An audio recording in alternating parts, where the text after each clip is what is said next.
well, say it's cool, hadn't we? All right. Well, I just had my bulletin. What did I do with it? There it is.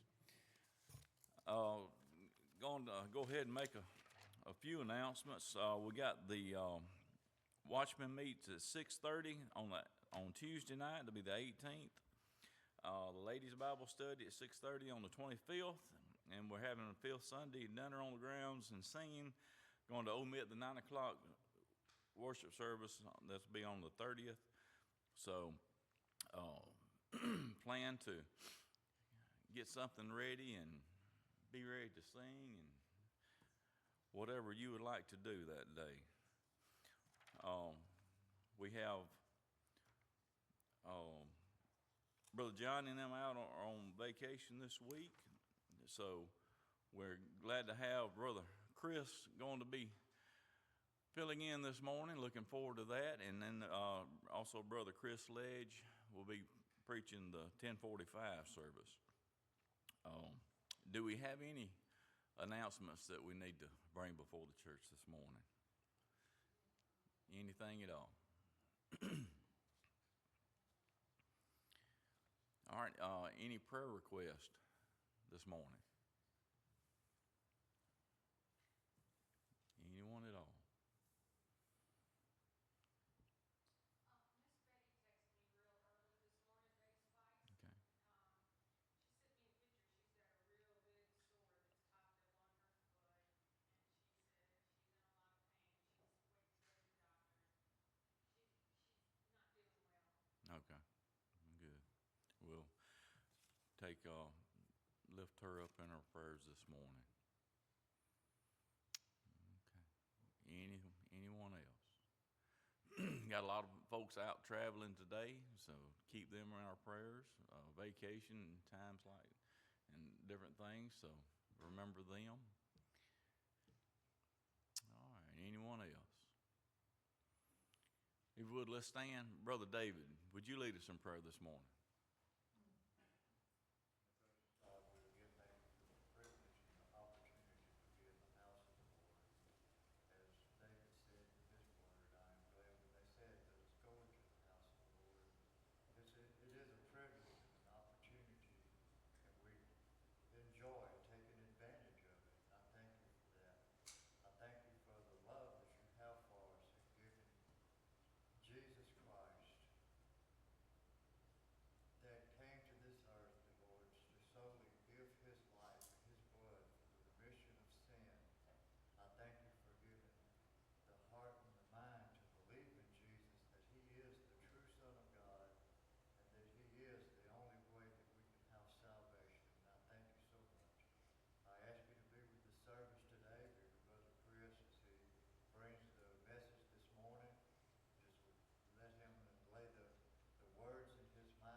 Same way, Lord, just bless him in a special way, keep him safe on the road as he's traveling. All those that's been lifted up to you today in prayers, Lord, Brother Johnny and Miss Nita as they travel, for others that are traveling, those that need your blessings, and we just ask you to bless them in a very special way. We thank you for everything that you do for us and will do for us, but we mostly praise you again for the wonderful blessings that you bestow upon us. And I ask this all, and I praise your holy name, in Jesus Christ, I pray. Amen. Amen. All right. Let's turn to page 411. It's going to be C and A.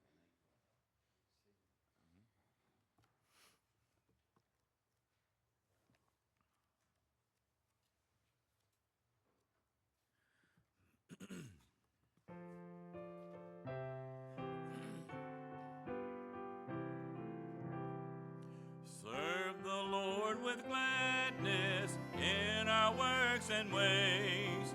Come before his presence with our songs of praise. Unto him our Maker we would pledge anew life and supreme devotion to service true. Serve him with gladness, enter his courts with song. To our Creator, true praises belong. Great is his mercy, wonderful is his name. We gladly serve him, his great love proclaim. Serve the Lord with gladness, thankful all the while, for his tender mercies, for his loving smile. Blessed truth enduring, always just the same. We will serve with gladness and praise his name. Serve him with gladness, enter his courts with song. To our Creator, true praises belong. Great is his mercy, wonderful is his name. We gladly serve him, his great love proclaim. Serve the Lord with gladness, this shall be our theme, as we walk together in his love supreme. Listening, ever listening, for the still small voice, his sweet will so precious will be our choice. Serve him with gladness, enter his courts with song. To our Creator, true praises belong. Great is his mercy, wonderful is his name. We gladly serve him, his great love proclaim.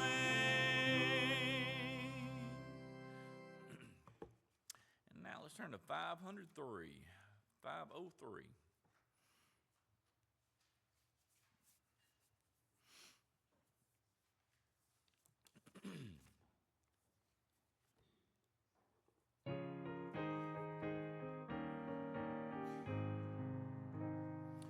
When the trumpet of the Lord shall sound, and time shall be no more, and the morning breaks eternal, bright and fair.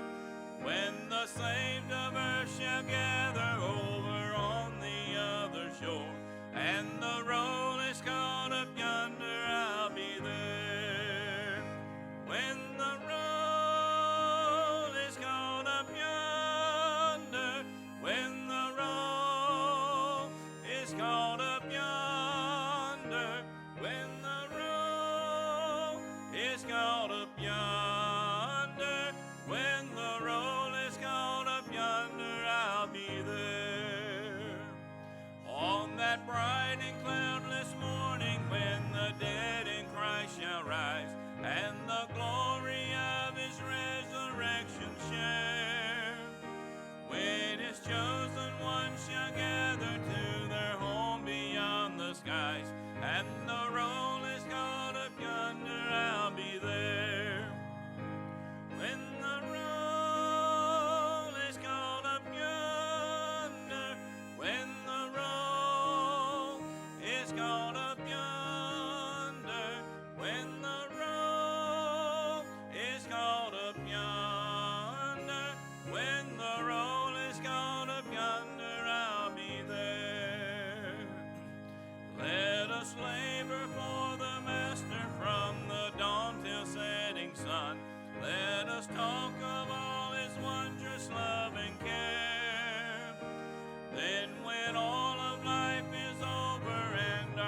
Once again, good morning.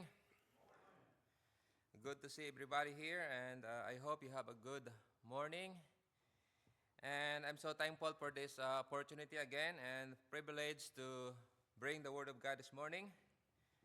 It's always a blessing for me to have this kind of opportunity.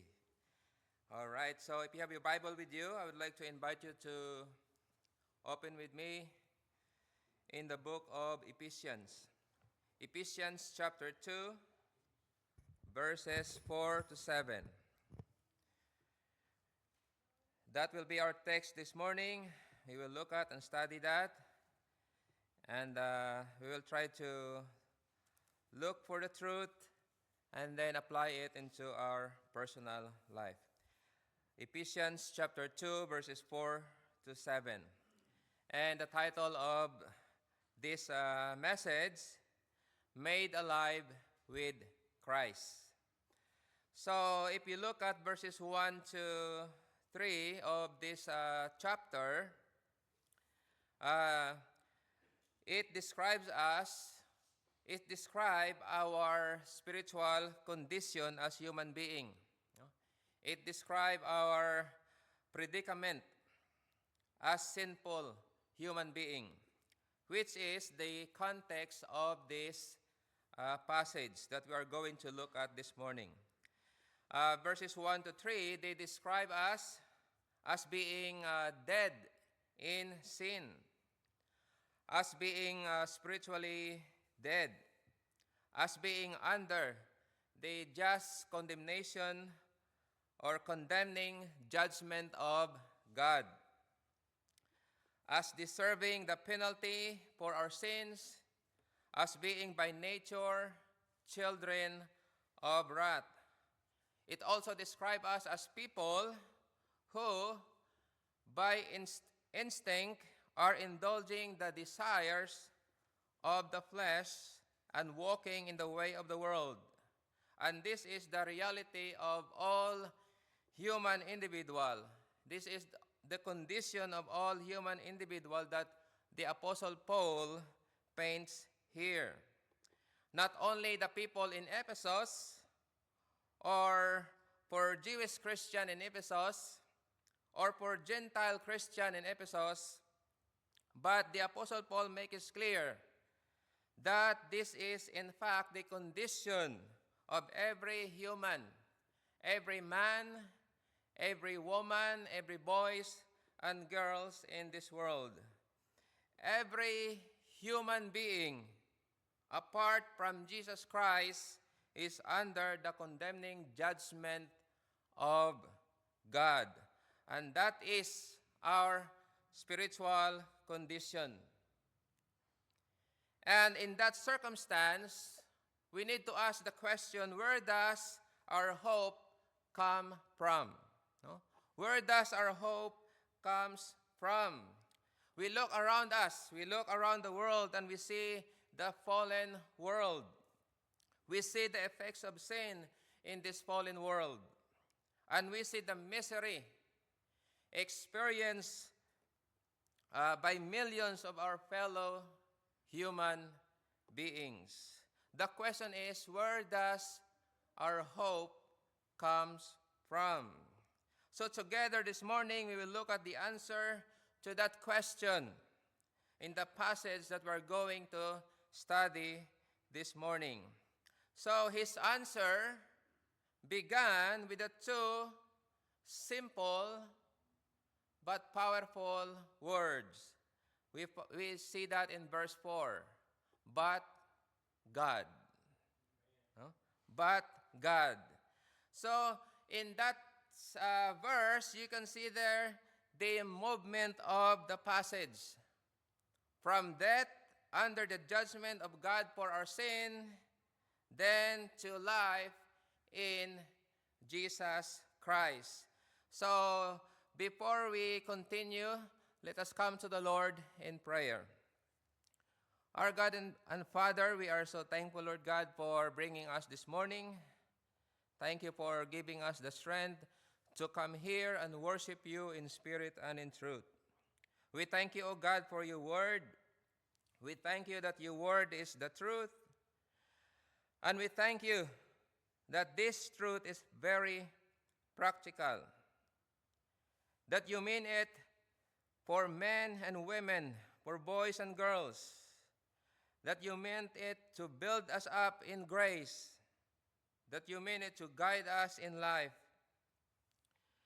that you mean it to change the way we look at in the world, and also to reorient the direction of our lives.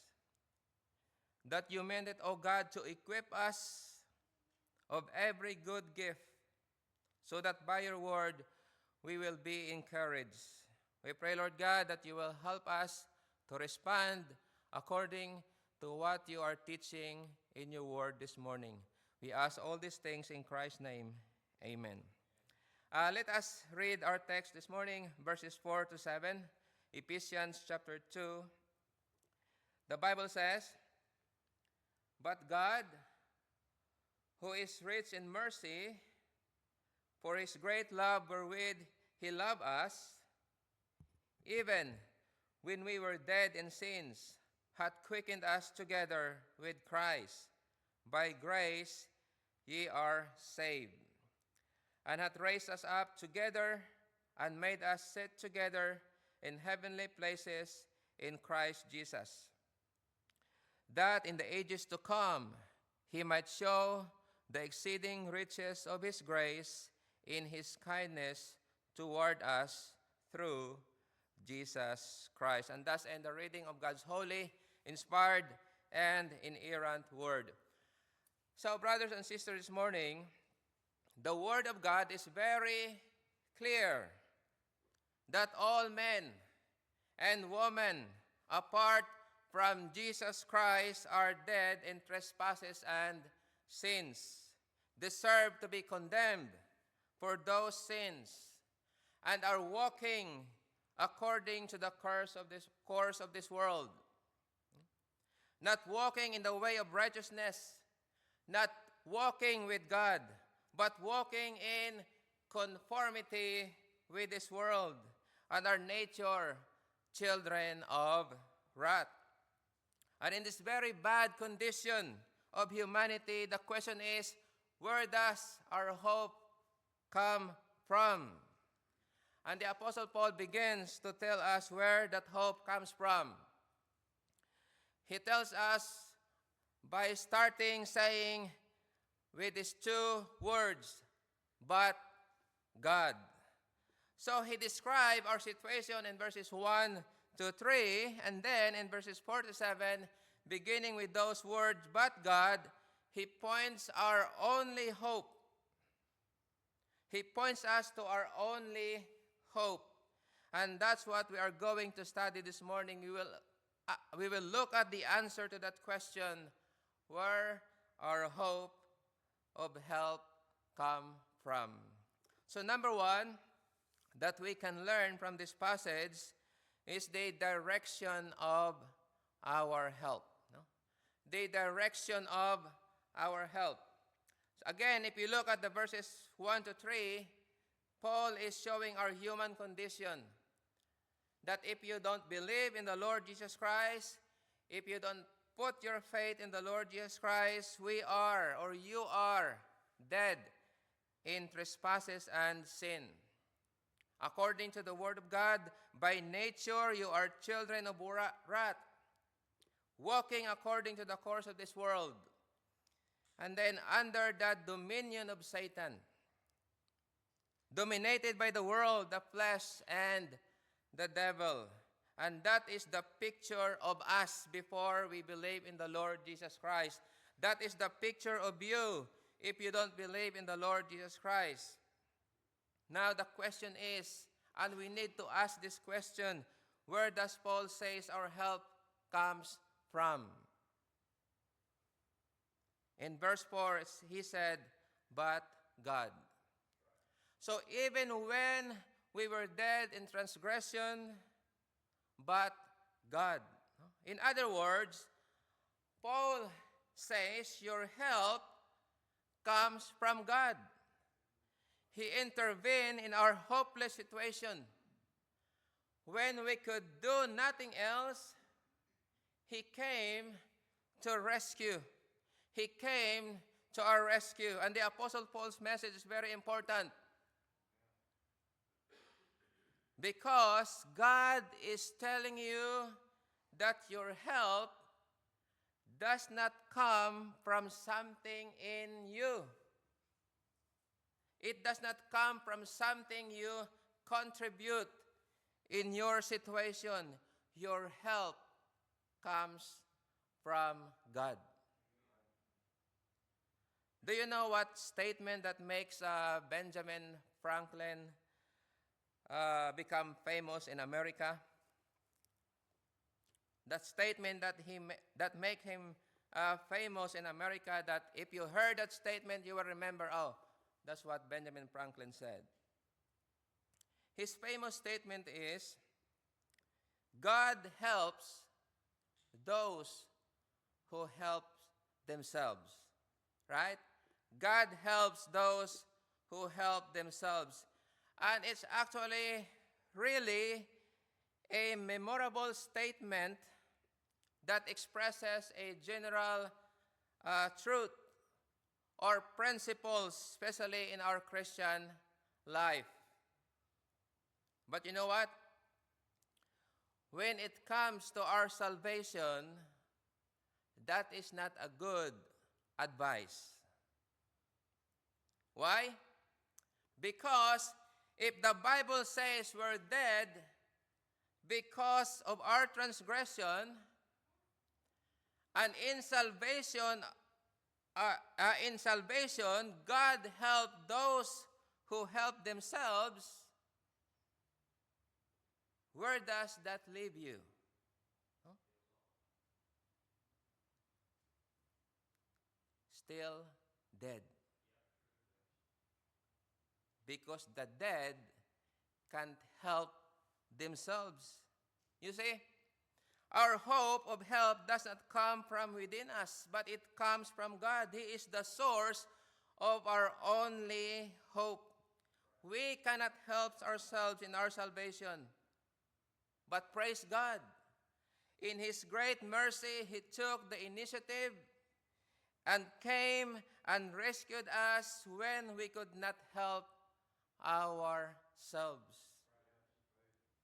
And that is the greatest source of our hope. Listen, that truth will fill our heart, or will fill your heart with praise and thanksgiving, because it is the truth that God is the only source of our hope and not ourselves. And once we realize that our hope is found only in God and not in ourselves, it will change our life. He has blessed us in a shocking, glorious way in our salvation. So the first thing that Paul says is that your hope doesn't come from within you. Your hope doesn't come from something that you have done. And certainly, your hope doesn't come from something that you have deserved. Your hope comes from the good and gracious God who has reached out to you in mercy to save you and to save us from our sins. And that's the first thing that we learned this morning, the direction of our hope. And the direction of our hope is only in God. And then, secondly, what God has done. What God has done. If we look at our text in verse 5, there is a parenthesis there, or close parenthesis, by grace ye have been saved. By grace ye have been saved. So the Apostle Paul shows us here what does God do, since we as human beings are in this very bad condition. being under the just condemnation of God for sin. What did God do? God saves us. No? God saves us. The Apostle Paul explains what he means by God saving us in three particular ways. First of all, he makes us alive. No? Or in King James Version, he quickened us. So God makes us alive. Notice how he puts it in verse 5. He had quickened us together with Christ. And then secondly, God raised us up with Christ in verse 6. Now the praise had raised us up together does not refer to the resurrection of Christ, but to the ascension of Christ to heaven. It means that because we are united with Christ, we were given a secure, honored possession in heaven. We have been exalted with him in heaven. And our real home is not here. Our real home is in heaven. And then thirdly, God seated us with Christ in the heavenly places in verse 6. So I want you to notice what Paul says here. Paul doesn't simply say that Jesus was raised and ascended and seated at the right hand of God. What does Paul say? No? What does he say? He says that you had been raised from the dead and raised up into glory and seated up in the right hand of God the Father. How? How did God do that? By faith and trusting in the Lord Jesus Christ. When you put your faith in the Lord Jesus Christ, the Holy Spirit has united you to Jesus Christ so that everything that is in Christ is yours also. That salvation, that is what God is saying, that in His mercy, He has saved you and giving everything that belongs to Christ to you. He has given you the benefits of Jesus' death and burial and resurrection. He has given you the benefit of Jesus' ascension. He has given you the benefits of Jesus' heavenly session, ruling at the right hand of God the Father. He has saved us from sin and from condemnation of sin. And He has given you all the benefits that flow from what Jesus has done in you, in your behalf. Now the question is, why does the Apostle Paul tell you all of this? No? Why did the Apostle Paul tell us all of this? Because those realities change everything about our life. No? Those realities, those truths that Paul is saying here will change everything about your life. I don't know, but maybe some of you experience a life-changing experience. Maybe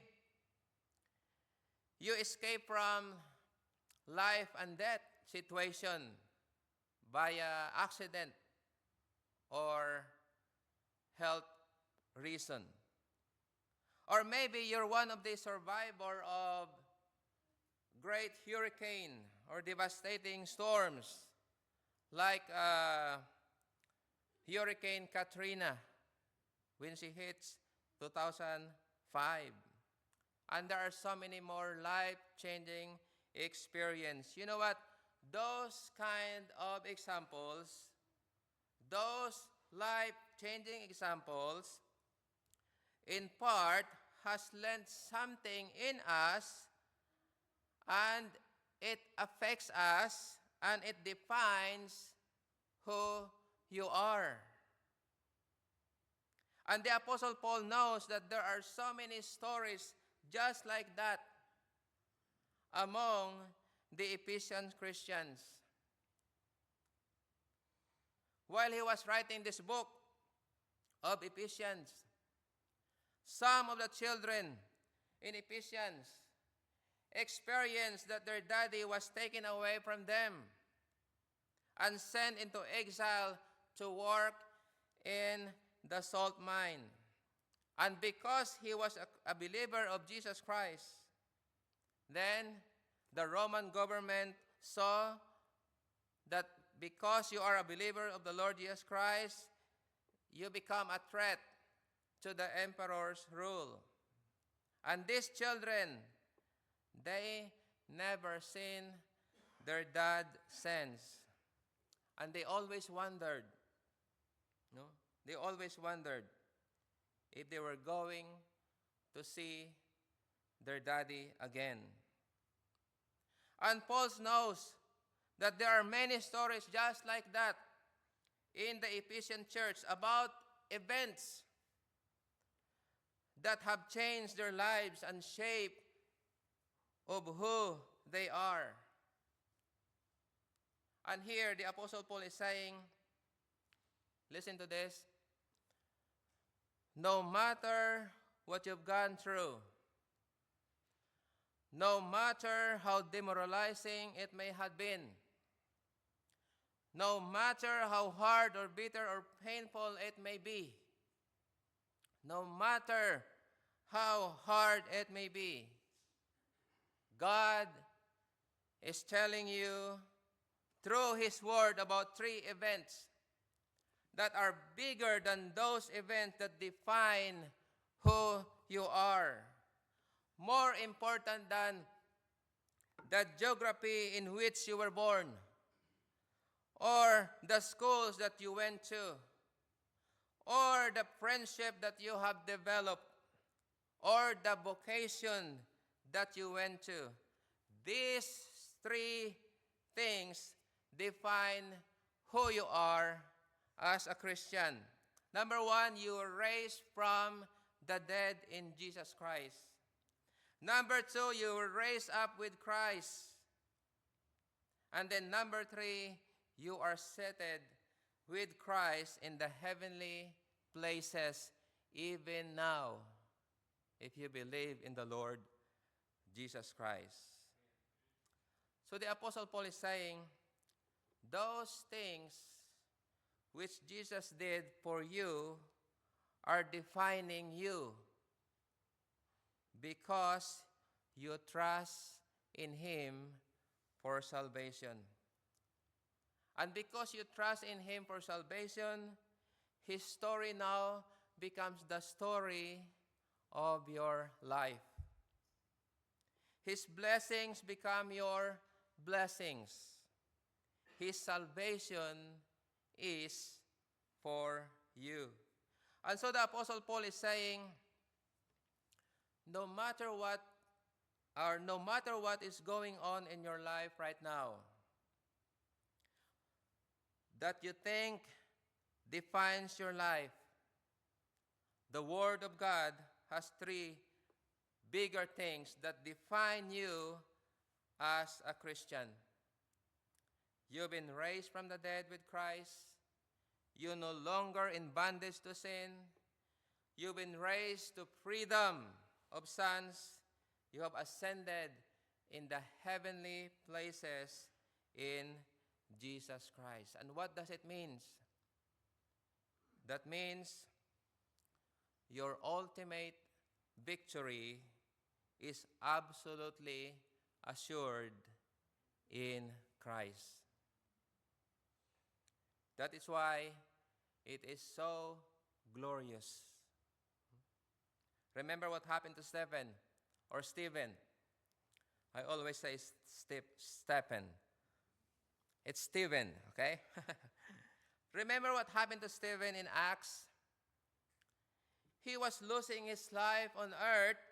Why? Because he was being stoned for proclaiming the gospel of the Lord Jesus Christ. And then while he was dying, what does he look up and see? While he was dying, what does he look up and see? He looked up and see Jesus at the right hand of God. And what does Jesus doing when he saw Jesus Christ? Jesus Christ was standing. He was standing. Now, normally in the New Testament, you will always see Jesus sitting on the throne. Especially if you look at Revelation, you will always see Jesus riding on the clouds or sitting on the throne. Why? Because it indicates that he is sitting as a judge and ruler over the world. But here, Stephen see him as standing. He was standing. Why? Because he is standing in honor of the servant Stephen, who is coming into his presence. You see? He was standing in honor of Stephen, who is coming into his presence. And we should live our life in that assurance. When our time comes, just like Stephen, we will be welcomed in the presence of God through Jesus Christ because of the truth that we are seated together with Christ. Amen? We are seated together with Christ. But Paul doesn't stop there. Paul doesn't stop there. He goes on to tell you why God did this. No? Number 3, why God did this. What motivated God to do all these things? Did God look down on us and say, they were just so wonderful that I can just help myself? Did God look down and say, some people down there are just better than the other people? Did God look down and say, there are some people that are trying really hard, and I'm going to save them? No. And if you look at our text, it is interesting that when Paul tells us why God did this, when Paul tells us why God did this in verses 4 to 5, he does not mention anything about us. Not a word. There is nothing about us there. Look at what he says. God, being rich in mercy, because of his great love with which he loved us. And then verse 5, made us alive together with Christ. By grace you have been saved. And then verse 7, so that in the ages to come, he might show the surpassing riches of his grace in kindness toward us in Jesus Christ. So what Paul is saying here? Paul is saying, why did God do this? And the answer is, because of God's mercy. Because of God's love. Because of God's grace. Because of God's kindness. That's what motivated God to save us.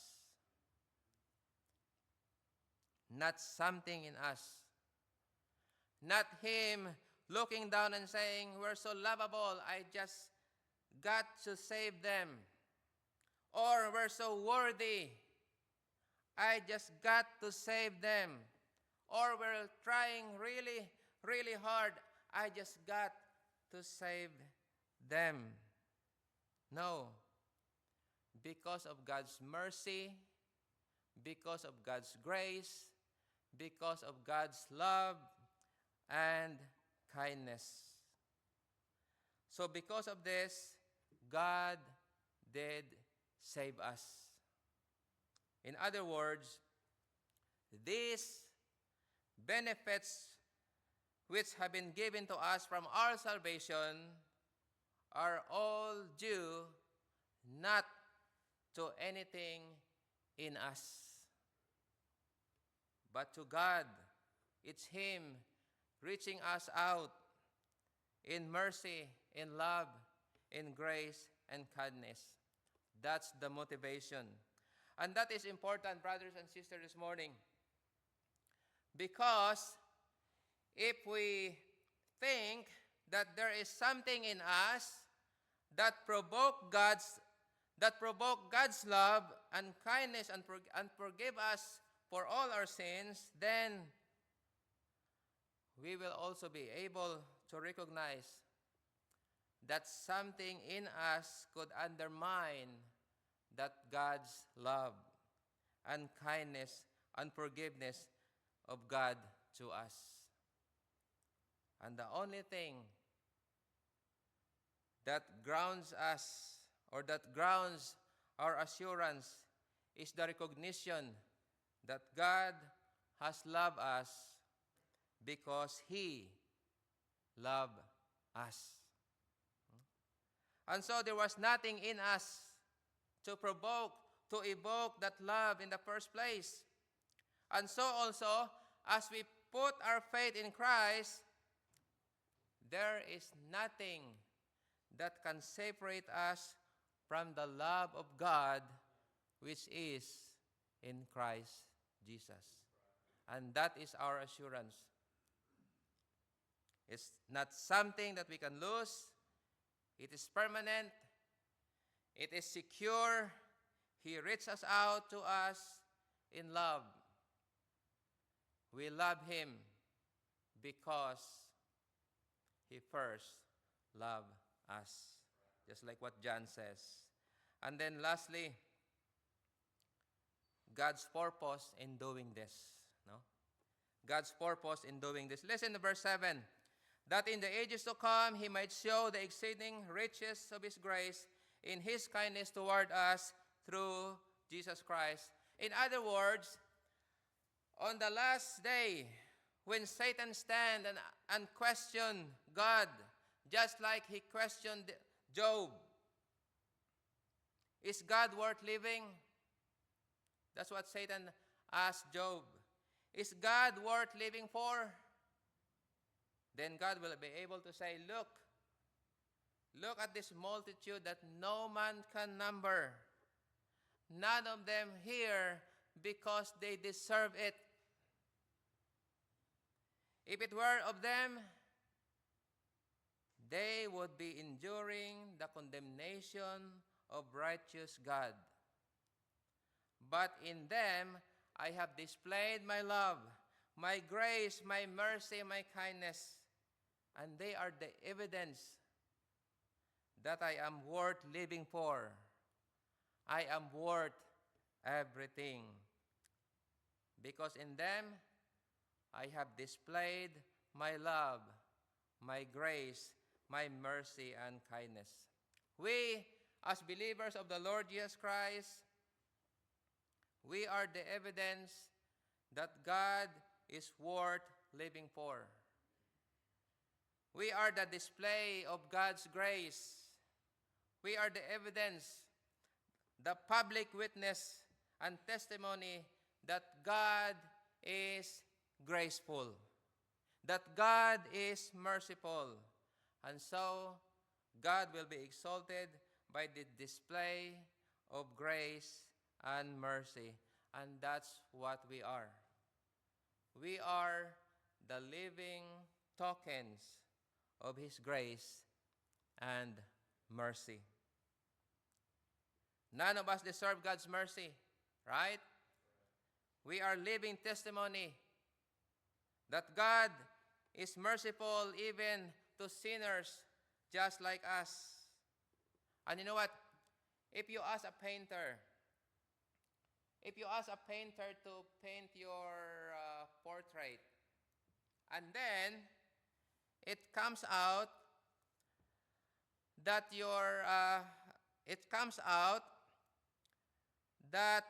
the painter painted you the most beautiful portrait of yours.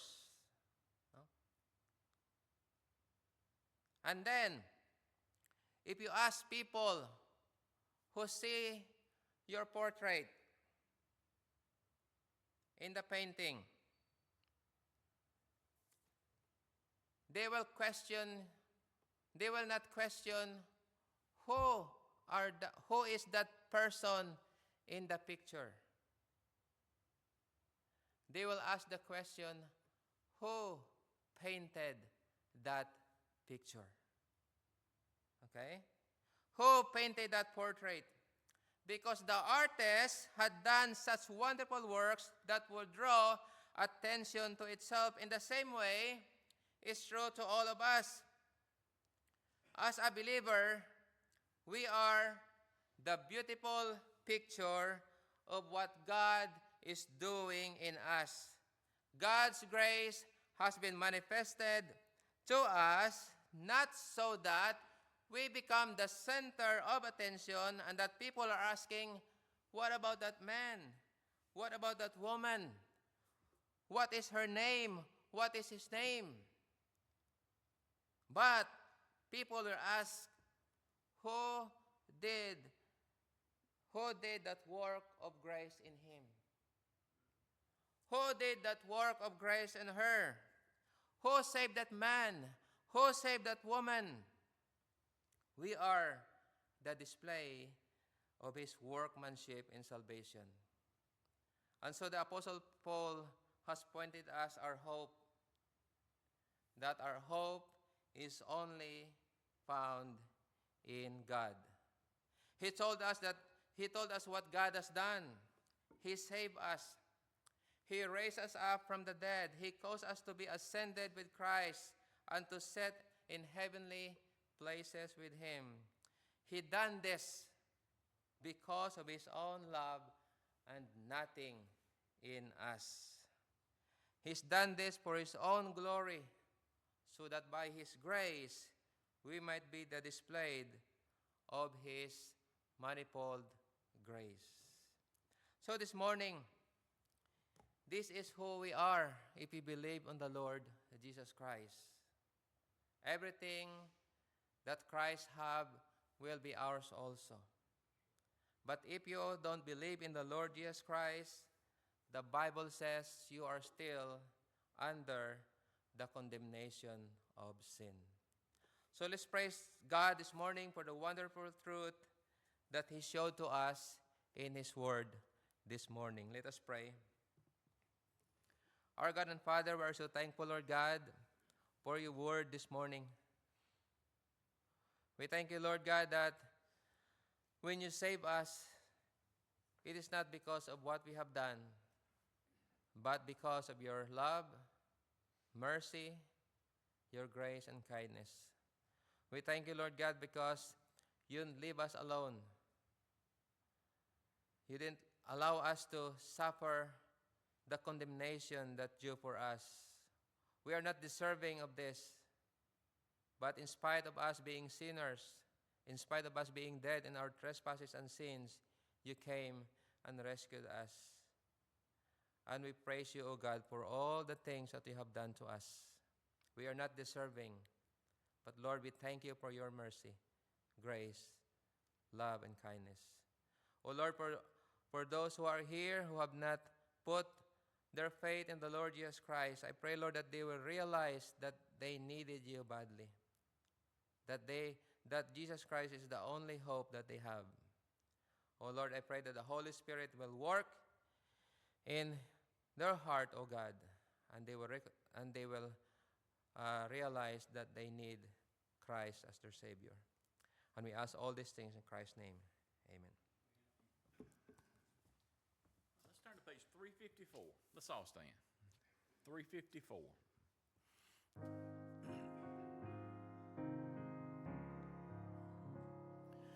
There is a place of quiet rest near to the heart of God, a place where sin cannot molest, near to the heart of God.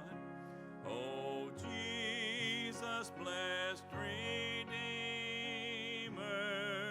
sent from the heart of God, hold us who wait before thee, near to the heart of God.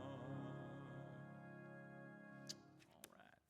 Thank you, Brother Chris. That was a great message this morning. Any word before we dismiss the Sunday school? If not, Brother Ricky, would you dismiss us, please?